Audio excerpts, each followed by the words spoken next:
Being from the South, I know a thing or two about how bugs can ruin a great outdoor experience. It's crazy how something so small can affect some of the potentially greatest experiences of your life. And that's why today's show is brought to you in part by Sawyer. You might know them as the water filter company. I actually have a couple Sawyer filters, but they make a lot of other great products too, including their insect repellent. And just some points about what it is. It's great for the whole family. It's actually safe to use on infants and those who are pregnant because they don't use DEET, the active ingredient. They use something better called picaridin. It actually lasts longer. It lasts up to 12 hours. Pretty incredible. And it doesn't damage any of your gear. So it's insect repellent specifically made for families who are also outdoorsy because it won't ruin any of that high dollar gear that you've bought to be out there. And it does a fantastic job of protecting you and your family from those vector-borne illnesses that are carried by insects. I know for me, I'm always carrying some insect repellent because I've had mosquitoes specifically ruin some pretty incredible backpacking experiences. Don't let it happen to you. Use Sawyer's 20% picaridin insect repellents. Find out more about that at sawyer.com. Play safe, travel safely. Sawyer. They keep you outdoors. I took a little bit of development, but then I decided to paddle the longest river on each continent from source to sea, literally where the river is formed, basically comes out of the ground. It might be a spring high up in the mountains, and then follow that all the way to that water empties into the ocean. This is the Adventure Sports Podcast, where we hear stories of adventure from every corner of the planet. We interview all sorts of folks who are using their sport to explore the world around them and give you the inspiration you need to get out there and have some fun.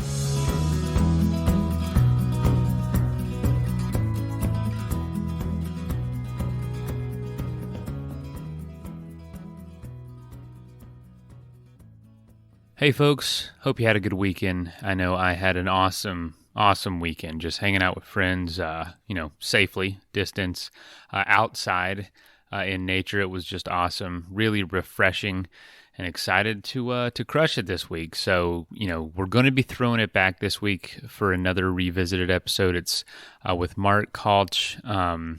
Travis was hosting this one. This was from 2015, so we need to do an updated episode because this adventure is incredible. 7 rivers on 7 continents, paddling from source to sea. Crazy, incredible adventure, something that I would personally love to do. But Mark is going to tell us some stories. He's just a great guy.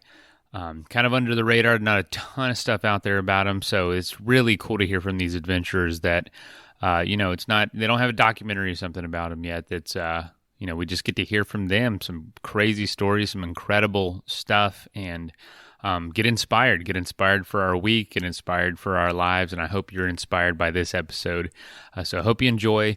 You'll be hearing from us again on Thursday, and if you haven't already, if you have someone in mind that would make a good guest for the show, we are now, doing interviews again. We weren't for a couple months just because I was out of town and working, and we just kind of, had some reserves in place, but now we're kind of reestablishing some interviews, building those back up. So if you have someone in mind that would make a good guest for the show, please reach out. info@adventuresportspodcast.com, or you can just directly to me, mason@adventuresportspodcast.com. We'd really appreciate it, and we'd love to hear from you if you'd just like to say hello. So, all right, here is the episode.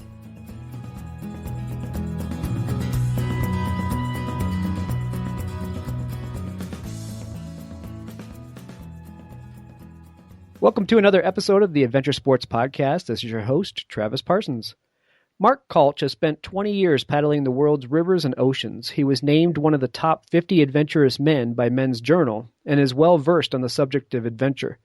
Mark is currently undertaking a 7 rivers, 7 continents project where he paddles down the longest river on each of the 7 continents. He's with me today to talk about this and to share his other stories from some of his other adventures. Mark, thanks for joining me. Hey, cool. Thanks for having me, Travis. Good to have you. So we catch up with you down in Argentina, yeah? Yeah. We've been down in Buenos Aires for the last 3 years, living here. But sadly, in about 2.5 weeks, we're leaving for good, sort of thing. So it's been a really fun 3 years. Some really good travel down in Patagonia and also up northern Argentina. So yeah, I'll be sad to go, but it's been a good run for 3 years for sure. Yeah, absolutely. That sounds great down there. So let's get into who Mark Kalch is. How did you grow up? What got you into this adventurous lifestyle from the start? Indeed, yeah, good question. I grew up in Australia, of course, but I grew up basically right on the Pacific Ocean. So we had a house right on the beach in Queensland, Australia, so on the east coast. And from a small town, there wasn't a hell of a lot to do growing up. This is, geez, it's showing my age, but I guess I I grew up in the early 80s, or I was born in the late 70s, but grew up in the 80s. So, I'm sure things have changed back in that small town now, but back then there wasn't a great deal to do. So you had to sort of find your own fun, which, at the time, you sort of, as a kid, you're a bit bummed out that you don't have the same sort of facilities or, things that maybe the kids in a big city might have, like hanging out in the mall or the Space Invader arcade or something like that. But, so we really had to make our own fun, but certainly living right on the Pacific Ocean there, made it a bit easier. So on one side of the house, you have this ocean, and then out the back side of the house, you have the Australian bush, so dry forest. So we always found something to do and get up to mischief. So I guess in some way, certainly, of course, you're not conscious of it at the time, but certainly in some way that would have been a precursor to getting involved in what I do now for sure. Well, it's funny you talk about growing up when you didn't have anything like malls and arcades, but I think we were the lucky ones. We didn't have phones and tablets to play on, but that's what got us out there and got us to realize how we can create our own adventures. Oh, for sure. I'm definitely a big fan of technology, but it is a really tough one because how do you regulate it? How do you sort of ensure that the kids aren't having, being too much involved with their tablets, with their phones, and of course, again, maybe we are showing our age, but for sure, it's gone. I think in a bit of a wrong direction. I have some friends who are working pretty hard to change that balance around and get kids and certainly adults as well back into the outdoors and back into the wild, and that's for sure can only be a good thing. So yeah, we were lucky. We didn't even have to choose because it was that or or nothing. Two channels on the TV or a video cassette tape or something like that. I don't know. That's right. Mom just kicked you out of the house and said, "Get out of my hair. Go find something to do." Sure. It was a good thing. Yeah, definitely. So how about paddling then? You've been paddling for over 20 years now. How did you get started in that? Was there something that just got you hooked on it? Some experience? I mean, again, I've been paddling probably for around 20 years, which sort of means that I did actually get into it pretty late. I was definitely, for sure, back in when I was in primary school and high school, school camps and things like this, holidays with the parents. We would have a canoe. I definitely distinctly remember, which is probably my first extended experience paddling. We headed up into I don't know if I'd call them mountains, but they're sort of these pretty big hills up behind the town where I lived. There was a place called Yangtze, which is like a rainforest sort of area, and it's fairly high elevation. But we used to holiday up there a lot. We had some friends who ran a campground sort of resort up there, and I remember doing like a 2-day canoeing trip with my dad and my brother, and we were in these. Gosh, I couldn't even think now. For all the canoes and kayaks and rafts and things that I've paddled, I've never come across these sort of canoes. Just these massive yellow roto-molded, I assume roto-molded plastic things that weighed a ton, super tough but super heavy. And going down these creeks, these mountain creeks. And, I was so young that when we get to an area where we couldn't float, I remember Dad jumping out and, I'd just sit in the canoe and he would drag us over the rocks and then jump back in. And that was probably my first real experience paddling, and then, a couple of times in school. But it really wasn't until I was, I guess, 17 or 18 years old that, I got into paddling a lot more. And then I was really lucky. I had a friend who had moved to South Africa, and he was managing a river operation there, and I went and visited him purely for a holiday. But I hung out with him for a few weeks, and just sort of living the lifestyle of a river guide at that sort of, I guess, relatively early age. It gets you, you get bitten by the bug, because we were out in the sort of the South African bush on these really beautiful rivers. Not real serious whitewater or anything like that. We would take clients down in these two-person mohawk canoes, so they're these big fiberglass canoes. But certainly when we didn't have clients, we would just hang out at an old farmhouse, clean the gear, and kick back. So that was sort of it was something that encouraged me to get into paddling a lot more seriously. And I think anyone who's had the chance to do some river guiding would probably say the same thing. The lifestyle is pretty hard to beat, and that's certainly, now that I'm a bit older, and you have more things, I guess, more, I don't know, first world sort of stresses on you, that you think back to the days where you're river guiding, and it was a good time for sure. Yeah, at the time you thought, man, I can get paid for doing something like this. This is not a bad way to live life. Exactly. As well, after that, I moved back to Australia for a while, and I got lucky. I had a friend who ran a sea kayaking operation, and we do half-day trips, day trips, 2-day trips, and then also week-long trips up on the Great Barrier Reef up in North Queensland. And so we'd spend a week basically island hopping amongst these sort of tropical islands with these white sandy beaches. We'd go spear fishing, and it really was exactly like that. It was almost a bit embarrassing that you're getting paid to, of course, after the first day, you're friends with your clients, more or less. Not every client's someone that you'd probably hang out with afterwards, but more or less you're friends with them. So then you spend the next 6 days hanging out with your friends, paddling in paradise and getting paid. It's hard to beat. That's funny. So why would you encourage people to get into paddling? What are some words of encouragement from your experiences?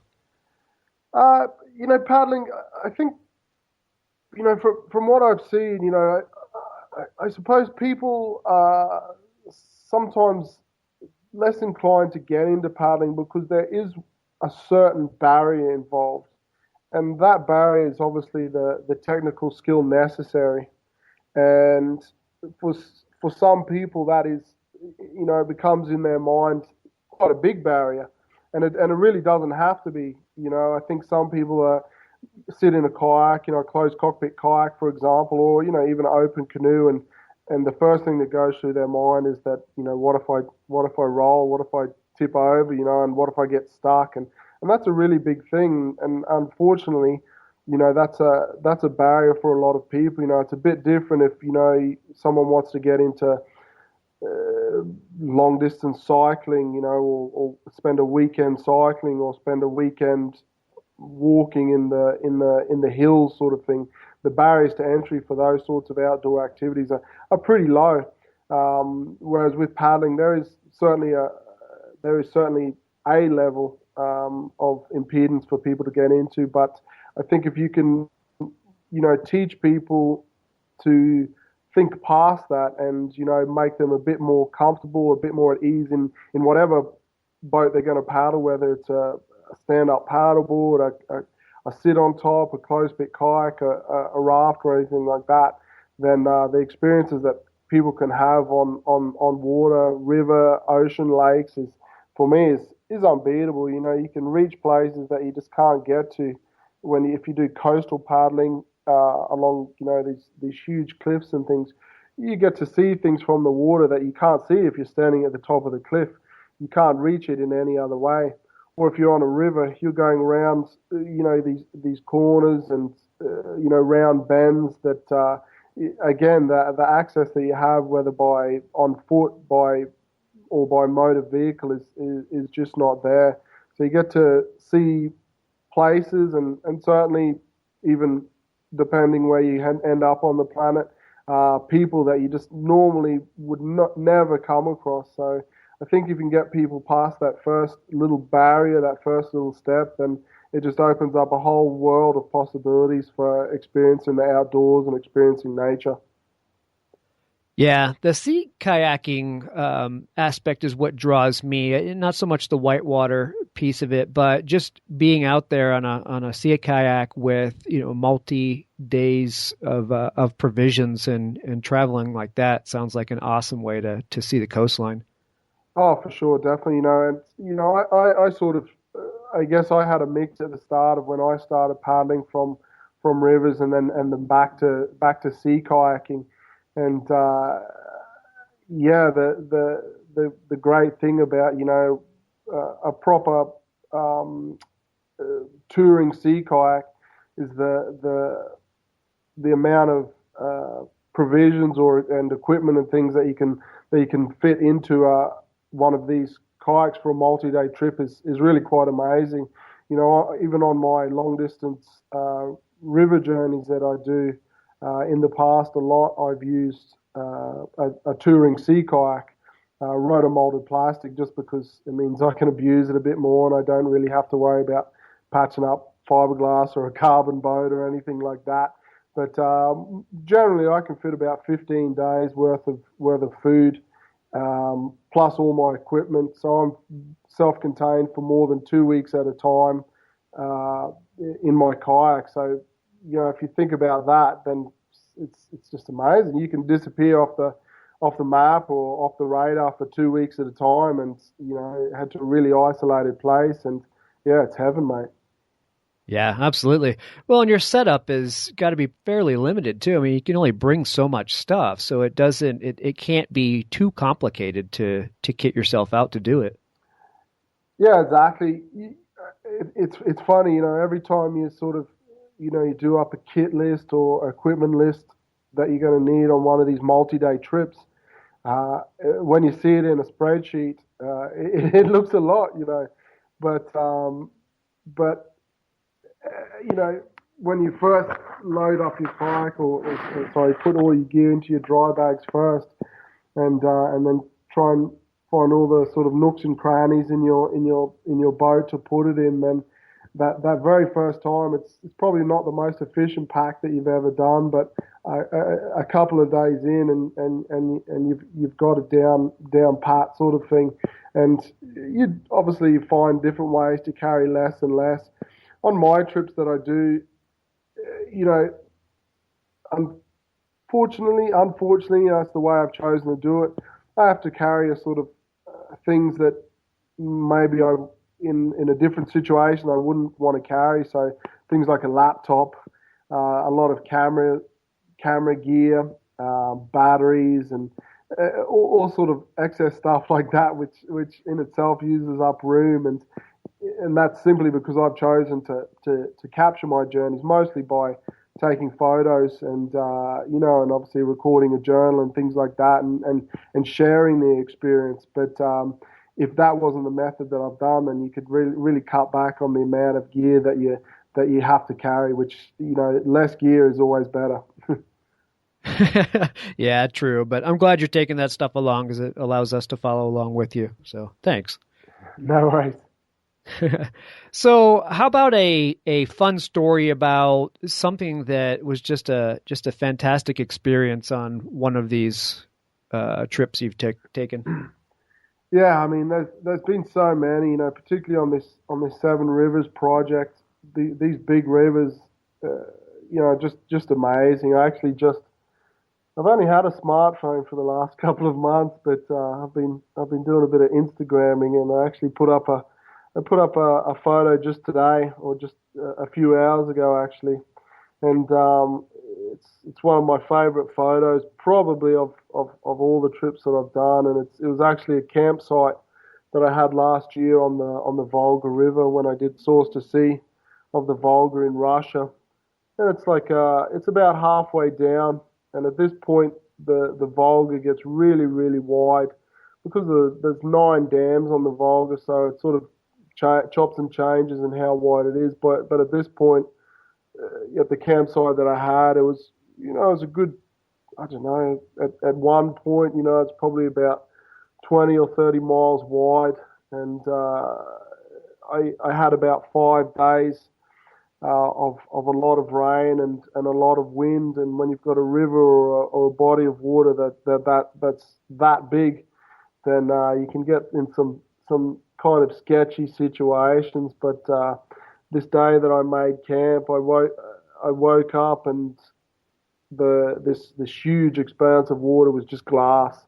And usually later in the day, the wind is bound to pick up, and it never lasts. But this particular day, I had 12 hours of paddling, and this water stayed like glass, which is a pretty rare occurrence when you're doing these really sort of 3, 4, 5 month long paddling trips. And it just sort of really defined the whole Volga trip for me.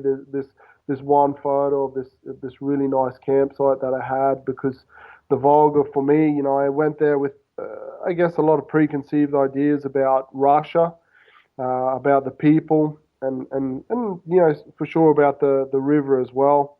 And probably from maybe day 1, day 2, before I was even on the river, and certainly by the time I was on the river, then every one of those ideas had been blown out of the water.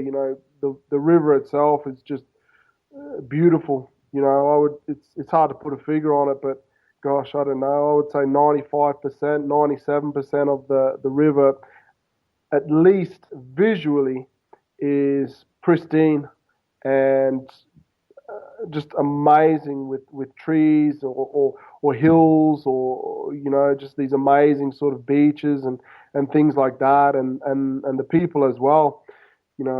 Again, growing up in the 80s, the relationship between Australia, certainly the US, and some other Western countries wasn't brilliant with Russia. So we were sort of fed a certain view of the country and the people. And the experience that I had on the Volga with the people couldn't be further from that media-fed stereotype. So that one photo that I've got of this camp basically just sums it up. And I'm basically obsessed with the Volga River now. And when I got back from Russia last year, I had to sort of sometimes think, had I been somehow brainwashed by the KGB to become some sort of sleeper agent for them? because the way that I viewed my experience was just unbeatable, and that was just on for that one river. There's multiple other sort of situations, whether it was on the Amazon and hanging out with these people who live really basic lives up in the Andes, or further down in the Brazilian Amazon. You just have these experiences that if I was back home, I just wouldn't get. And I certainly am not saying that everyone should just drop everything and and head out for a 5-month trip, because that's not what everyone enjoys. It's not always feasible and things like that. But I'm certainly count myself very lucky that I've found something that I really enjoy doing, and I'm in a really fortunate situation that I can do it time and time again. And if I could do one of these trips in a lifetime, then I would be pretty happy. But to get to do them sort of year after year is actually a bit cheeky of me, I think. But oh well, it's what I've chosen to do. So be it, right? Yeah. When you first start building something like a podcast or a brand or anything that, e-commerce where you could sell things online, the funny thing is, even when it's something you're passionate about, you need to have the business savvy as well, and you need to have the right tools in place to actually make it work.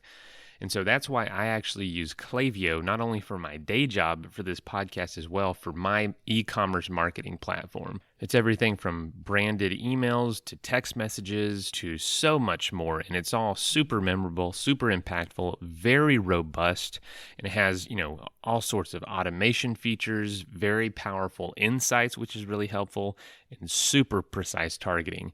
So Klaviyo is essentially a faster way to turn a great idea into a great customer experience. And the proof is in the pudding. It's trusted by over 40,000 brands, including this podcast and my day job. In fact, the average Klaviyo user sees a 41% increase in overall revenue within 5 months. And it also scales, so no matter how big you get, Klaviyo can also grow with you. So if you want to learn more about how you can grow your brand with online e-commerce marketing, go to klaviyo.com/grow and try for free today. That's KLAVIO.com/grow. Well, we get that message a lot from the people that are actually out there doing this and traveling the world and doing adventures like you're doing. We get the same message, and that is, look, things aren't always as you're told. Don't always just assume what you're told is the accurate depiction of a people in their country. Get out there and experience it, because everybody that goes out and does it comes back and says it is different. The people around the world are beautiful. They're not what they're portraying on the major news networks, and it happens with every society and every corner of the world.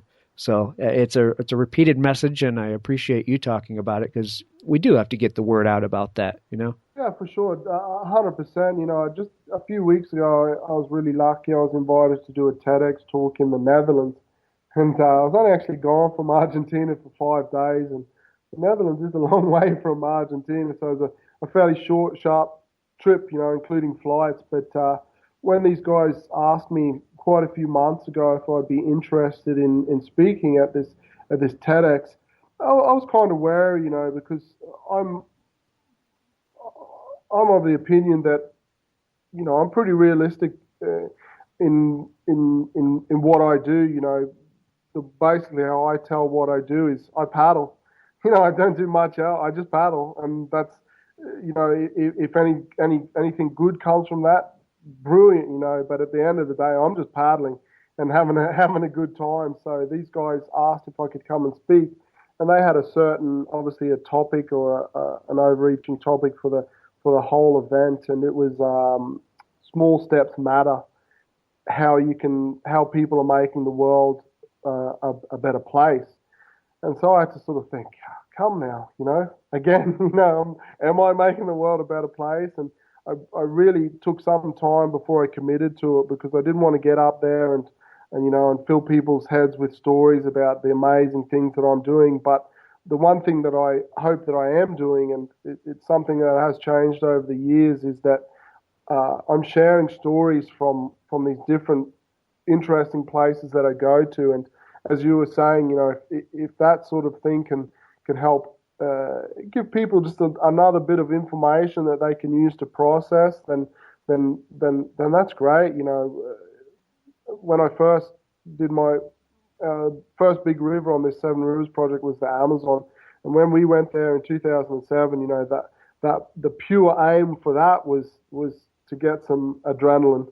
Get a massive shot of adrenaline for about 5 or 6 months, and and wear our sponsored gear and take photos, throw on sort of gnarly signs, and that was it, But from that trip and up to now, the whole view that I have of these trips of mine have changed, and for me the story of these rivers that I paddle is not about me. There's only so many times you can write a blog post or an update that says, today was hard, it was windy, it was hot, it was cold. Of course, it's going to be that. That's the adventure, that's the expedition that you're on. But meanwhile, outside of that sort of, overused narrative is the people that live on this river. Whether it's like an old Russian guy who's lived his whole life by the Volga River, or if it's a Brazilian family who lives like on a stilt house in the flooded forest of of the Amazon. For me, these are the stories that I want to show people, and people can look at it and go, yeah, that's cool, and then throw it away. But now, next time when they are presented with a story from mainstream media, they can then process that story, add the sort of information that they got from me, and then make up their own mind about these things. They're not just led or not just driven by this one particular stereotype or story that they're just sort of fed into their brain. And if that's helping a little in a really small way the planet, then cool. But yeah, I just paddle. Yeah. Well, that's why I wanted to have you on this show. I mean, we're all about bringing that message to people as well. As far as I'm concerned, everybody in the world should listen to the Adventure Sports podcast for that very reason. You need to have something to compare it to CNN, right? Definitely, man. Definitely. All right, so 7 rivers, 7 continents. Let me have you talk about that. What is it all about, and what is your motivation for doing it? You mentioned the Amazon River. That's 3,700 miles and 153 days of paddling. That is one hell of a shot of adrenaline. Yeah, it was. It was a really cool trip. It was tough. It was, at times, it just felt impossible. This is on the upper Amazon where it's some pretty serious whitewater, and we had some really tough days on there. But again, I'm of the belief that I chose to put myself in those situations. So certainly at the time, it feels a bit life-threatening and a bit dangerous because it was. But at the end of the day, we've chosen to put ourselves in that sort of harm's way. People who are, I don't know, people who are sort of, I guess, a bit topical now, but sort of escaping violence in Syria, or people who are in really tough situations, who live in countries that where life is really hard, then they don't really have a choice. So I'm definitely big on any sort of difficult situations that I find myself in, that I put myself in it. So the Amazon certainly was that, and it's something that I don't want to overstate it, but for me it was a bit of a life changer, the experience that we had on the upper Amazon certainly. And once we finished that river, I got home, and it was the case of, well, what next? I have to sort of follow that up with something pretty good now. The media stopped phoning, and no one. I can only roll out that story at dinner parties so many times. So I have to do something else. But after 153 days on this big river, I wasn't that keen at that point to jump back onto another river. So I guess a year and a half after I got back from the Amazon, I went to Iran in 2009, 2010, and I walked across Iran from the Caspian Sea on the northern border to the Persian Gulf in the south, so straight down through the middle. And I did that. I've always had a big interest in the Middle East, and I printed out a map. I remember at some point when we stopped into a small town on the Amazon, just a rough map of the Middle East, and I had a look at different places that I might be able to go. And at that time in 2009,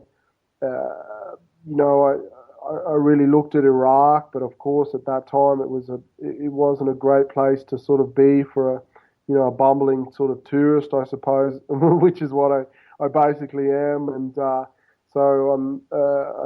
after that I looked at Afghanistan, and it was the same sort of story, unfortunately. There was a small section, the Wakhan corridor in Afghanistan, which was pretty safe, but there was actually quite a few people, particularly mountaineering expeditions that were going to this area. So I didn't really sort of want to jump in on that party. And then I looked at northern Pakistan, and actually by the time that I got round to going somewhere, what had happened in Afghanistan was this. I guess the coalition forces is what they're called. They pushed the Taliban out of Afghanistan at one point into northern Pakistan. So that sort of made northern Pakistan off limits. But then if you take a look at a map of the Middle East, these areas surround one country, and that's Iran. And, for all the rhetoric, for all the media-led sort of, bias that we have about that country, domestically, internally, it's a really safe country. There's no fighting going on. There's no sort of extremist activity inside the country. So I researched that a little bit more, and I headed there, and just like I mentioned with Russia and the Volga, Iran again is one of my favorite countries, and the Iranian people are the most friendly people I've met in the entire world, sort of thing. Up there with the Russians, and that was certainly a big surprise for me, and that was a really great trip. When I got back from Iran, I was on to my next expedition, and it was actually my girlfriend who suggested, rather than jumping from different, trips here and there, paddling, walking, climbing, this sort of thing, she said maybe you should stick to rivers. And everyone's probably heard of the Seven Summits, the highest mountain on each continent, which has become so popular these days. And because I'm more of a river guy, a paddling guy, I looked at the longest river on each continent, and these rivers are pretty formidable things. And it took a little bit of development, but then I decided to paddle the longest river on each continent from source to sea. So that's literally where the river is formed, or where it basically comes out of the ground. It might be a spring high up in the mountains, and then follow that all the way to that water empties into the ocean. And it's turned out to be a pretty cool project. It's working pretty well so far. So the second river I did after the Amazon was actually in the U.S., the Missouri Mississippi. It's the longest river system in the U.S. It's 3,800 miles, more or less. It's actually a bit shorter than 3,780 miles. It's shorter than the Amazon, and that took me 117 days, and I did that all alone. And that starts up in Montana, up in the mountains there, and empties into the Gulf of Mexico. But of course, it meets up with the Mississippi just above St. Louis. And that was a really cool trip for me as well, because it was my first ever trip to the United States. And it's not just countries like Iran and Russia that we have these preconceived ideas about. It's probably every country, and for sure I had a preconceived idea about the U.S. and things were different to how I imagined it there as well. And then, as I mentioned, last year I was really lucky to go to Russia and do the Volga, and that's about 2,300 miles. It took me 71 days, and I've already gone on and up about the Volga. It was just a magical. I just had such a great time and hung out with such cool people that, it was really cool. So hopefully next year, 2016, I'll be on to my fourth out of these 7 rivers. So we'll see how I go. So you've completed 3 already. You have 4 to go. What are the next 4 that you plan on doing? So the other 4 that are remaining are 2 really quite tough ones, and 2 others that not so much. So there's still the Nile to do, of course, in Africa. That's going to be really tough. The Upper Nile, the White Nile, is some very difficult white water. And then as you go further down, it becomes, I guess, a little bit less about the dangers of the river and a little bit more about people. Unfortunately, some things that happen, when people and guns get involved, it doesn't make for really safe conditions paddling. And again, I put myself in these situations. So if something did go really bad on one of these expeditions or something on the Nile, then I wouldn't complain too bitterly about it, because I should have been smart enough, and certainly I hope I am to weigh up all the risks to weigh up all the dangers that I'd face and choose whether to go or not. But now at the moment in South Sudan, after South Sudan separated from Sudan, things were pretty good for a while. But then unfortunately now they're having a bit of a civil war themselves. So going through there right now, for example, it just wouldn't happen. You wouldn't. One faction or another wouldn't allow you to travel through that area. Just now, one of the groups actually captured some barges which were owned by the United Nations, and they had no problem sort of capturing things that are owned to the United Nations. So I imagine with some guy paddling down on a kayak or a raft, they're not going to have too much sort of trouble sort of stopping me either. So the Nile's going to be really, really quite tough. And the second really tough one remaining is the Yangtze in China, which is obviously the longest in Asia.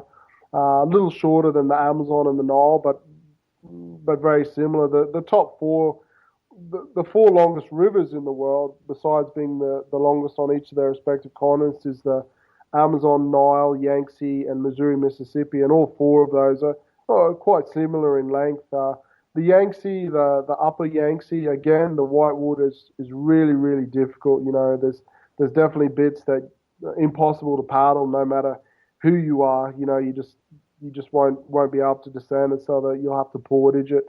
And once you reach the flat water, then again it's pretty straightforward. But I imagine in China, some of the things that I might face might be a little bit of bureaucracy, possibly, people sort of checking up on me whether I should be there or not. And, when no matter in which country you go to, when you try and cross or portage a dam, then there's pretty good security on all these dams. So you have to sort of make a plan for that as well. And there's quite a few dams on the Yangtze, so that'll make that difficult.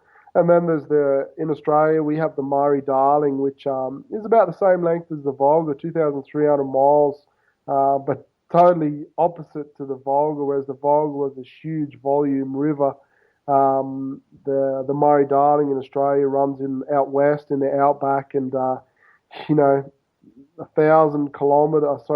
800 miles down the river, where you'd expect enough volume of water to be sort of coming into the river from trees.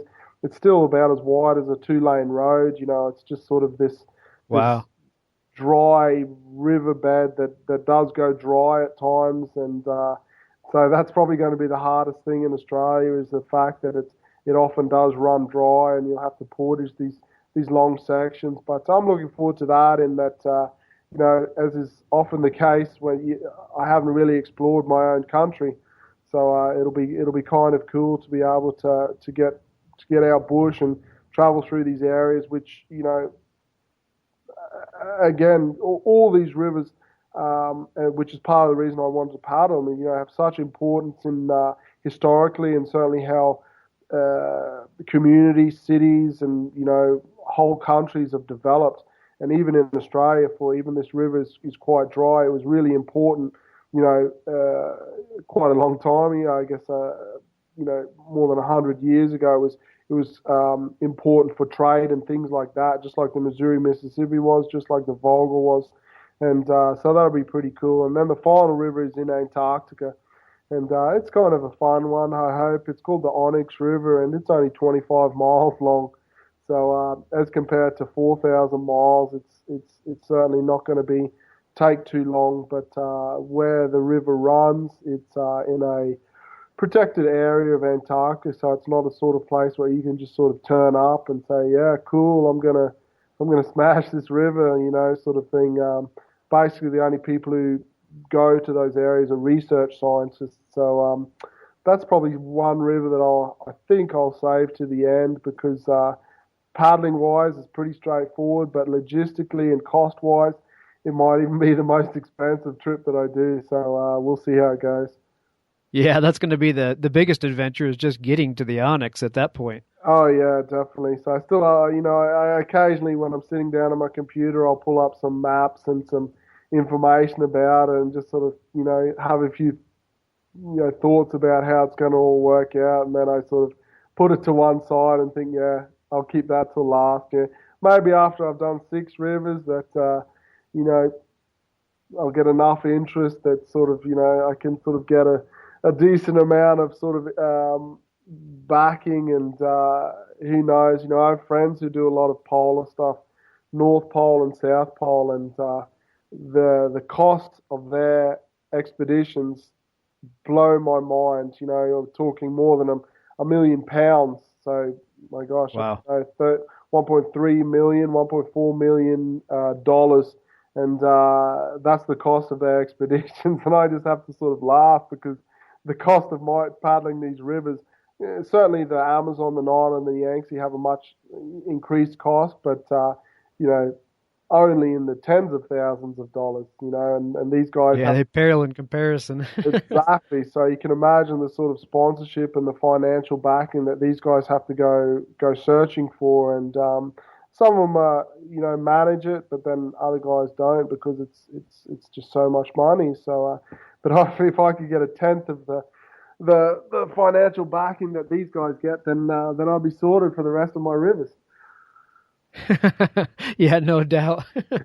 So out of the 3 that you've done so far, I can probably guess, but I assume the Volga River is your neatest experience out of those 3.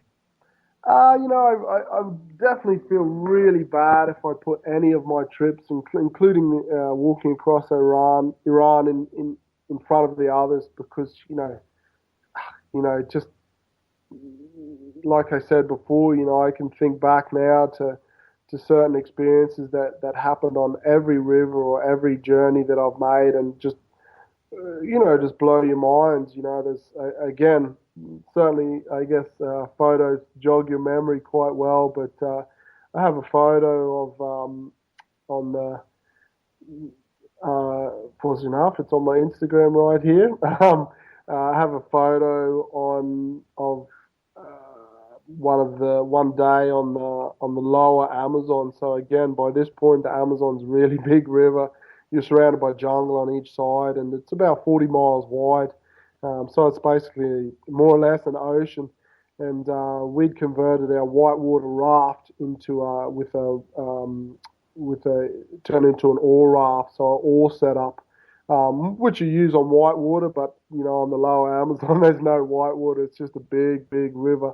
But we spent 24 hours a day on this raft because it just didn't make sense to go to one side of the river or the other because it would just take too long. On one Right. the riverbank's 20 miles that side, or the other one's 15 miles that side. It's like, hey, what the heck? So at this point on the Amazon, there was just 2 of us.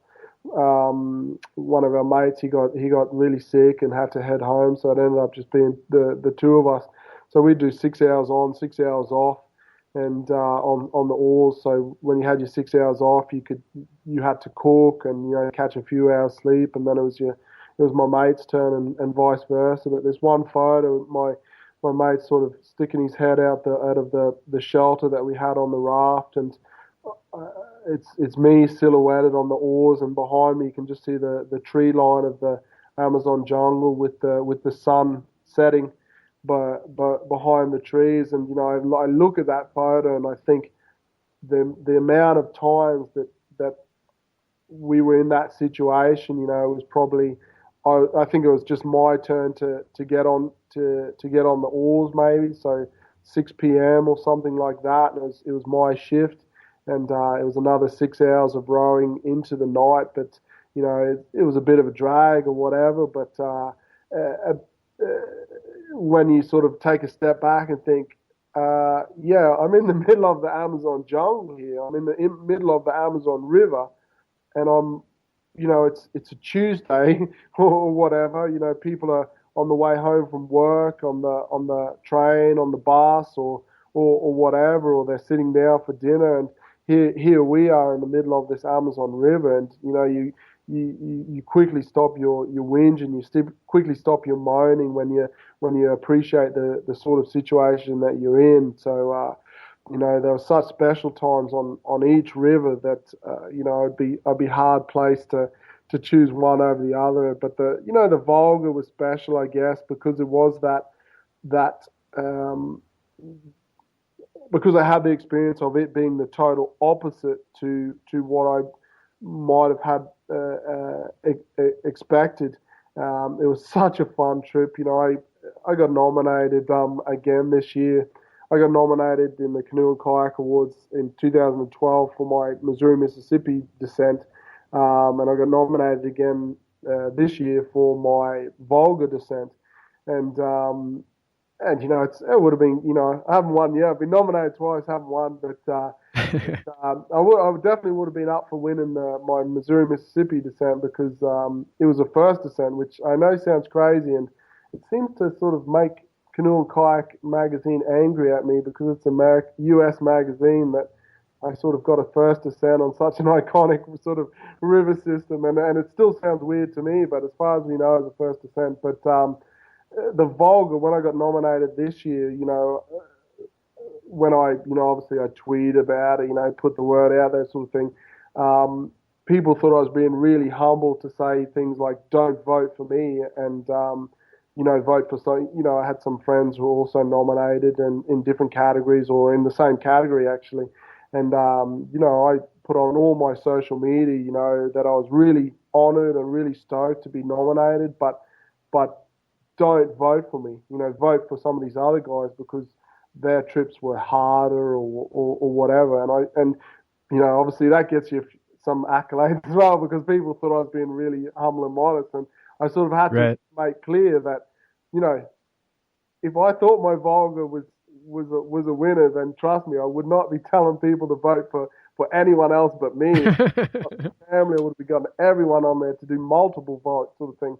But the fact was, the Volga was just too enjoyable. It was too good, that to deserve some sort of award. I spent 71 days on that river, and yeah, there were tough days, and there were some days where it got a little bit dangerous and dicey. The river when it got really wide and these big storms came up. But when every second day you're hanging out with some really cool Russian people and you're having a banya, a steam room with them, and they're feeding you vodka and they're cooking you meals and they're showing you around their town where you've stopped in, and it was too good, sort of thing. So I guess that's why it's sort of become my favorite because it was just so fun.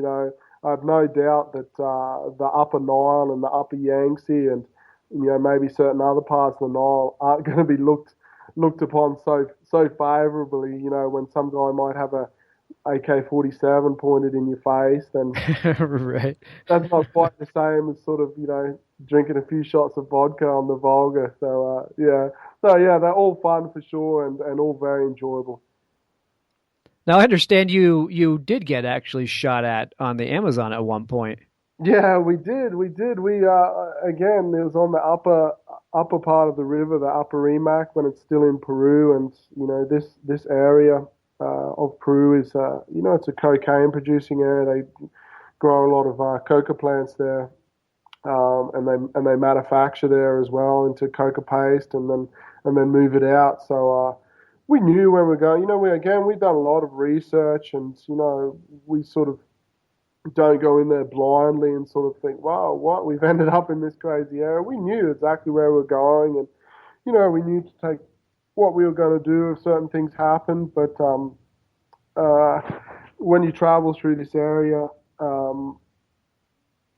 we were quite lucky that you'd come around these corners to these small villages in this Upper Emac Valley, and people down by the water, washing clothes or hanging out and things. And by the time that they more or less, recover from these guys in this bright orange whitewater boat with sponsored logos all over it floating past, and by that time we've sort of floated around a corner sort of thing. But, we had to make camp, and I think the first time we got shot at, we made camp on a bit of a sand island in the middle of the river. The whitewater had just finished, and then there's still a little bit of rapids sort of happening. But we'd made camp, a really beautiful camp in the middle of the river, and I remember distinctly I was reading a book, and the other two boys were getting dinner ready, and the sun was just setting, and from across the other side of the river we heard a couple of gunshots. pretty loud and, definitely quite close. And it's like, well, hey, who knows? Whatever they're doing, hunting or who knows. But about 20 minutes after that, when the sun was almost gone, it was sort of approaching dusk or darkness. Um, a couple of shots came our direction, over our heads, and I've been around guns a fair bit, but certainly not in a military sense or anything like that. But there's a certain noise that a round makes when it goes over your head, pretty close, I guess, and it's spinning as it leaves the barrel, and you can sort of hear that noise, and it's like, yeah, that one was pretty close, and we just didn't, we put in this situation where we weren't sure what to do because the whitewater may or may not have been finished. It's dark. We had our tents up. We had all our gear out. What are you going to do? So I remember we sort of got around camp that night with our headlamps off because that would have made a perfect target. And I actually slept a little bit away from the other guys, not to save myself, but in this sort of vain attempt that if someone did come onto our little island, that we weren't just all sort of bailed up in one group. But nothing else happened, and we pushed on. And then when we hit a little bit more flat water a few days later, we were coming around a big bend, and from a small cliff face on the other side of the river, sort of surrounded by jungle. There was a few people stood there, just wearing sort of board shorts, no shirts, and one guy sort of opened up with his, on full auto over our heads, and I was like, wow, that's kind of serious. It's not just sort of single rounds from some really old rifle. It's this guy's gone full auto, and they started motioning for us to come over to their side of the river, but we were on a fast corner. I was actually on the oars, and but I think that we were probably about 2 months in, and by that time you sort of become, I guess, a bit hardened to the environment that you're in, and I think back to it now, what a dumb thing to do. But when these guys are yelling at us to come to their side of the river, and you're getting pulled around this fast corner, I stood up on the back of the raft and sort of just let fly with, quite a few swear words, just telling them that, are you serious, mate? Can you see what's happening here? So we couldn't stop. We couldn't stop right then, but then we did pull over, and they caught up to us in these sort of bamboo sort of rafts, and it turns out that these guys were military, and you wouldn't know because they're not wearing uniforms, they have no identification insignia or anything like that, and they just wanted to search our raft for cocaine. So the first sort of shots we figured were from the guys who are moving the cocaine, and the guys who shot us the second time are the guys who are checking for cocaine. So we let them check our raft, and after they checked it, we were all good buddies, and that was that sort of thing. But at the time it's a bit dicey, but certainly actually a few years after we went there was a young South African guy who was actually in touch with me before he went. He also wanted to do a source to sea of the Amazon using a different tributary, but then certainly going through the same area where we went. And he was actually by himself, and I think he was on a bike for some part of it. Well, when it sort of got a little bit flat water, he got into a canoe or a kayak, and he'd come round a corner, and I believe there was three guys, on the corner of this riverbank, and he waved to them, and then they all went back into the jungle, and one or two of them came back out with a shotgun and just unloaded two shots, and he got hit with both shots and fell into the water, and he was in a pretty bad way. He sort of got rescued, but sort of got shifted around to different villages and people before he got sort of properly rescued and taken back to a bigger city, then on to Lima, and then evac'd back to South Africa. But he's got a very successful speaking gig now going, and he's got a best-selling book. So I don't know, it sort of worked out pretty well for him. Yeah, yeah, it's funny how that works out. It's not exactly what you want to happen, but yeah, no, I'm not sure if I'd take a couple of shotgun blasts just to have a good speaking to and a best-selling book. But he was fine in the end. I think his name's David Duplice, and the way he actually got finally rescued was that there's a big beer company, South African Breweries, which operates obviously internationally, and they heard about him, and so they arranged all his evac and paid all his expenses and things like that. So in the end, it worked out pretty well. But we were really lucky, I think, to get through that area. And at the time when we went through there, Peru and that region was the second highest cocaine producing region of the world, still behind Colombia. Unfortunately, now it's number one. That exact area. So, once we reached the next town after we got shot at that first time, we read in the paper that just the week before, a military convoy who were in the area to, take on these cocaine guys was ambushed with a landmine and then attacked by these drug guys. And through this town, we'd often see these camouflage jeeps with guys on the back wearing bandanas and these AR-15s with grenade launchers on the bottoms and things like that, roaring through town. And they're the military, and these guys are getting, sort of busted up by the cocaine guys. So it's like, yeah, I think I'll steer clear of it, all of this sort of situation. But yeah, we made it through, and it was all good. Good stories to tell. Yeah, exactly. So good stories. So your 7 Rivers and 7 Continents project is still going on. Is there anything else you're working on in the middle of all this as well? Yeah, I know. I mean, these rivers, because of, I guess a multitude of factors, money being one, family. I've got a young family. I've actually got 3 little kids, and season, and the state of these rivers at different times of year. It sort of ended up that I'm doing one of these big rivers more or less one every 2 years or 18 months or thereabouts.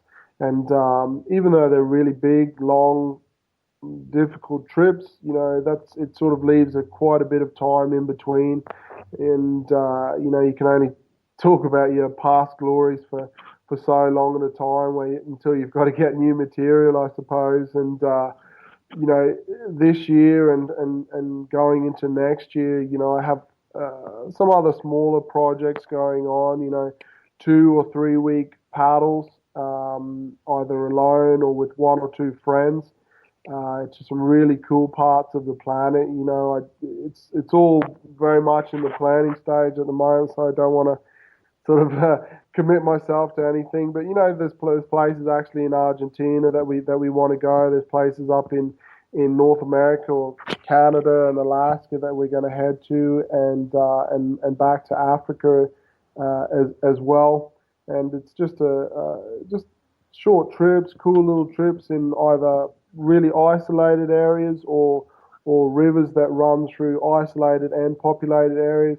And just film it, and just see what we come up with. They're not necessarily the hardest trips in the world, but certainly as the scenery and the situations that hopefully we find ourselves in will make for some really cool trips. And that's something that will sort of, I hope, keep me going and keep people interested in the trips that I do in between these really big rivers. So should be fun. Well, right on. Well, you'll have to keep us posted, and we'll make sure we're following you to keep up on what you're doing. And I'd love to have you back on to tell us about these other trips in the works. Yeah, cool, sure. That'll be cool. Excellent. So yeah, I'll make sure I get all of your websites and social media linked up in our show notes so people can go to the adventuresportspodcast.com site and find Mark Kalch's post, and his links will be down there. He's got a great thing going on with Instagram and of course Facebook, Twitter, everything. So we'll get those linked up, and Mark, I'd love to have you back on. Oh, cool, man. That'd be great. I've had a great time chatting to you, Travis. Yeah, you too. Well, I appreciate you giving me the time, and we'll be chatting soon, I'm sure. Thanks, mate. Take care. All right. Have a good evening. First of all, thank you so much for listening. It means the world to us that you choose to listen to this show. If you'd like to help us further, you can leave a review on iTunes, share us with your friends, your family. It goes a long way to growing the show. You can also support us financially through patreon.com/adventuresportspodcast. Link is in the show notes. And also, if you have an idea of who could be a good guest for the show, we're always looking for people to tell their story about the outdoors or adventure. So if you know someone, please reach out. Email us at info@adventuresportspodcast.com. And until then, get out there and have some fun.